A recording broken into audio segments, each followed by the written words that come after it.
One day I come home from school, I was like, because I finished a little bit late, and my bus, I missed it, which I had to walk home that day. And I come under the subway. Just before I did, the boy got me.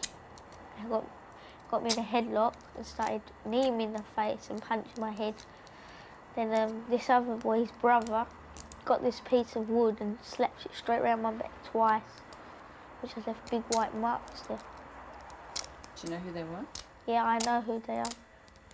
What's happened to them?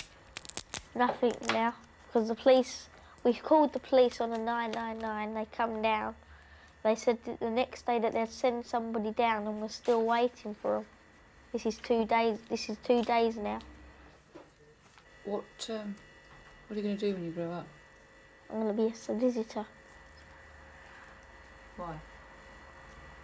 I like to lock them away. Simon Bardwaj and his family live in the East End of London. Though their mother is white, their father is Asian, and they've been the victims of racial harassment and attacks for over 5 years. I was moved from Blaney Crescent in East Ham for racial harassment, violence to my eldest son in particular, where he was smacked across the head with lumps of wood and called racist names. And here we've had cigarette boxes full of stones put through the letterboxes. We've had actually 12 windows broken, attempts to actually kick in my front door in, green wheelie bins thrown across the driveway, and children of as young as 10 and 12 holding knives up at my bedroom window. There's been no prosecutions whatsoever, which I think is absolutely disgusting. I'd like to really know what the police, what their job role is really. Racial harassment can take many forms. For example, shit through the letterbox. You got racist graffiti on the door, letters through the thingy, the constant door knocking, the constant racial abuse, which for example is seen by some authorities like low level harassment. It's nothing, it's minor, but the actual psychological effect of that is absolutely amazing. Adil Rahman works for the NEOM Monitoring Project in East London, one of the few community projects looking after the interests of victims of racial violence and harassment. Since 1980, it has campaigned locally against racism and fascism, bringing all sections of the community together and informing people of their rights. Through his work, Adil visits homes and families in the neighbourhood. I've walked into a house and I've seen a 7-8-year-old kid sat in a corner trembling because I've just knocked at the door.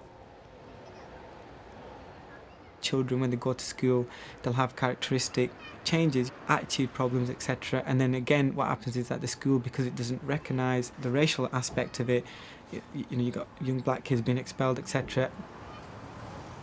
You've got this family who's suffering racial harassment, not only like fearing for their own safety, their own lives, and yet you've got the police saying, well, unless you come with us in the panda car and point him out, we're not going to do anything. We believe very strongly that there should be a much more easily provable offence, perhaps one that doesn't require that someone is specifically annoyed by it.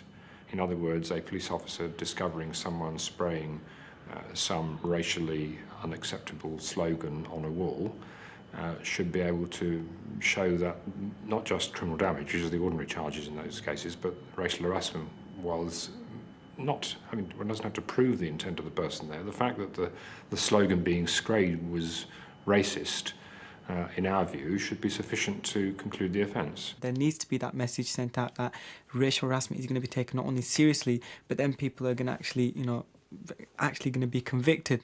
The offences which affect many of our citizens day to day are connected with racial harassment, and that's where we felt there was a gap in the law, and we've taken action. The new offence of intentional harassment in the Criminal Justice and Public Order Act 1994 allows the court to deal adequately with the sort of intentional, constant racial harassment which stops short of direct assault but makes people's lives such a misery. What our experience is that time and time again laws will be introduced or policies will be introduced, and yet they'll all be paper policies, absolutely brilliant in black and white, And yet when it actually comes down to the implementation, the inaction on the street, the action on the ground, we're not only seeing a lack of willingness, but we're just seeing a lack of actually any results at all. Now, we drafted the section dealing with racial harassment, but didn't actually specify the word race. And we did this because we decided that if we did so, it would make it more difficult to get a conviction, because the prosecutor would have to prove not only the fact of the intentional harassment, but also the motivation of the doer. And proving motivation beyond reasonable doubt is very difficult. So it would be consequently much more difficult to get a conviction.